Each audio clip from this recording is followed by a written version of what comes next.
नमस्कार मित्रांनो आपले सेवा केंद्र ज्यालाच आपण सेतू केंद्र किंवा महा ई सेवा केंद्र असे देखील म्हणतो। तर अशा महा ई सेवा केंद्रांची संख्या आता राज्यभरामध्ये वाढवण्यात येणार आहे। सेतू केंद्रांची संख्या भरपूर प्रमाणात ही वाढवण्यात येणार आहे आणि त्याचबरोबर घरपोच सेवा देखील ग्राहकांना मिळणार आहे। आणि जर तुम्हाला नवीन सेतू केंद्र जर मिळवायचं असेल तर त्याची देखील संधी उपलब्ध होणार आहे। याबद्दलची सविस्तर अपडेट काय आहे आपण जाणून घेऊया।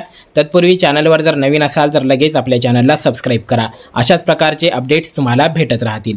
चला तर व्हिडिओला सुरुवात करूया। तर मित्रांनो, या ठिकाणी तुम्ही पाहू शकता माहिती व जनसंपर्क महासंचालनालय महाराष्ट्र राज्याची ही वेबसाईट आहे। या ठिकाणी देण्यात आलेला आहे आपले सरकार सेवा केंद्राच्या संख्येत वाढ होणार आहे। माहिती तंत्रज्ञान मंत्री ॲडव्होकेट आशिष शेलार यांनी अशी विधान परिषदेमध्ये माहिती दिलेली आहे। निवेदन त्या ठिकाणी दिलेलं आहे। सविस्तर बातमी काय आहे आणि काय संख्या किती वाढवण्यात येणार आहे हे आपण या ठिकाणी आता महत्त्वपूर्ण माहिती जाणून घेऊया। बघा, या ठिकाणी मुंबई दिनांक 26 ची तारीख आहे। राज्यात झपाट्याने डिजिटलायझेशन व्हावे आणि राज्यातील ग्रामीण व शहरी भागातील नागरिकांना शासकीय सेवा अधिक सुलभ रीतीने उपलब्ध करून देण्यासाठी आपले सरकार सेवा केंद्र जे आहे यांचे जाळे विस्तारित करण्यात येणार असून या सेवा केंद्रांची संख्या वाढविण्यात येणार असल्याची माहिती तंत्रज्ञान मंत्री यांनी विधान परिषदेमध्ये निवेदनाद्वारे दिलेली आहे। माहिती तंत्रज्ञान विभागाच्या सुधारित निर्णयानुसार लोकसंख्या आणि प्रशासनाच्या गरजेनुसार सेवा केंद्रांची संख्या वाढविण्यात येणार असल्याचे सांगत याबाबतचे सुधारित निकष मंत्री ॲड शेलार यांनी जाहीर केलेले आहेत। आता सुधारित निकष काय आहेत ते देखील आपण या ठिकाणी पाहून घेऊया। सुधारित निकषानुसार ग्रामपंचायत स्तरावर लोकसंख्या 5000 पेक्षा कमी लोकसंख्या जर असेल तर ग्रामपंचायतीसाठी 1 ऐवजी 2 आपले सरकार सेवा केंद्र या ठिकाणी असणार आहेत। तर 5000 पेक्षा जास्त लोकसंख्या जर असेल तर ग्रामपंचायतीच्या 2 ऐवजी 4 आपले सरकार सेवा केंद्र हे असणार आहेत। अशा प्रकारची माहिती या ठिकाणी देण्यात आली।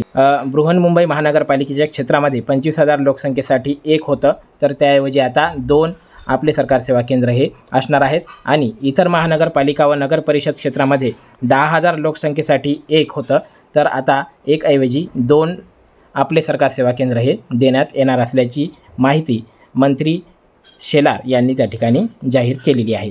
त्यानंतर अजून काय माहिती देण्यात आलेली आहे महत्त्वाची या ठिकाणी बघा, ग्रामीण भागातील सेवा केंद्राबाबत प्रत्येक नगरपंचायतीसाठी 1 ऐवजी 2 सेवा केंद्र असणार आहेत। तर 5000 पेक्षा अधिक लोकसंख्या असलेल्या नगरपंचायतींसाठी 2 ऐवजी 4 सेवा केंद्र हे असणार आहेत। असा विस्तार या ठिकाणी करण्यात येणार आहे। सध्या आपले सरकार सेवा केंद्रातील सेवा शुल्क हे 20 रुपये इतके असून 2008 पासून या दरामध्ये कोणतीही वाढ करण्यात आलेली नव्हती। वाढती महागाई आणि सेवा केंद्र चालकांच्या मागणीच्या अनुषंगाने सेवा शुल्क आता 50 रुपये करण्यात येणार आहे। अशा प्रकारची माहिती देखील या ठिकाणी शेलार यांनी दिलेली आहे। आता सेवा शुल्कामध्ये नवीन विभाजन पुढील प्रमाणे करण्यात आलेलं आहे। कसं या ठिकाणी शुल्कामध्ये विभाजन करण्यात आलेलं आहे ते आपण पाहून घेऊया। या ठिकाणी बघा, राज्य सेतू केंद्राचा वाटा हा 5% म्हणजेच 2.50 म्हणजे 2 रुपये 50 पैसे एवढा असणार आहे। महा आय टीचा वाटा 20% म्हणजेच 10 रुपये असणार आहे। जिल्हा सेतू सोसायटीचा वाटा हा 10% म्हणजेच 5 रुपये असणार आहे। आपले सरकार सेवा केंद्र चालकाचा वाटा हा 65% म्हणजेच 32 रुपये 50 पैसे एवढा असणार आहे। आता नवीन शुल्काची जी विभागणी करण्यात आली त्यानुसार नवीन शुल्क अशा प्रकारे असणार आहेत। आता नागरिकांना अत्यंत महत्त्वाची माहिती या ठिकाणी काय देण्यात आलेली आहे बघून घ्या।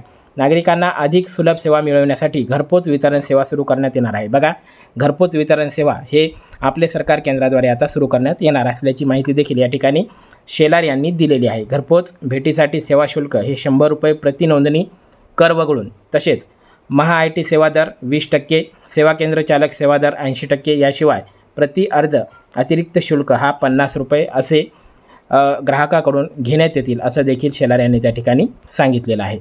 तर मित्रांनो, हा जो बदल आहे हा लोकांना अधिक चांगल्या सुविधा आणि केंद्र चालवणाऱ्यांना आर्थिक स्थैर्य देण्यासाठी असून याद्वारे शासनाच्या निधीतही वाढ होणार असल्याचे मंत्री शेलार यांनी या ठिकाणी सांगितलेलं आहे। तर अशा प्रकारे आता आपले सरकार केंद्र जे आहेत यांची संख्या आता वाढवण्यात येणार आहे आणि जी घरपोच सेवा या ठिकाणी देण्यात येणार आहे ती बऱ्याचशा जिल्ह्यांमध्ये सुरू देखील झालेली आहे। पुणे जिल्हा असेल, अहिल्यानगर जिल्हा असेल, अशा मोठ्या मोठ्या जिल्ह्यांमध्ये सध्या ही सुविधा सुरू झालेली आहे। प्रत्येक जिल्ह्यामध्ये आता लवकरच ही सुविधा सुरू होणार आहे। घरपोच तुम्हाला तुमचे कागदपत्र वगैरे जी काही सेवा आहे ती देण्यात येईल आणि त्यासाठी जी काही फीस आहे ती आकारण्यात येणार आहे। तर अत्यंत महत्त्वाची माहिती होती। तुम्हाला व्हिडिओ आवडला असेल, माहिती आवडली असेल तर व्हिडिओला लाईक करा, तुमच्या सर्व मित्रांमध्ये शेअर करा आणि आपल्या चॅनलला सबस्क्राईब करा। धन्यवाद।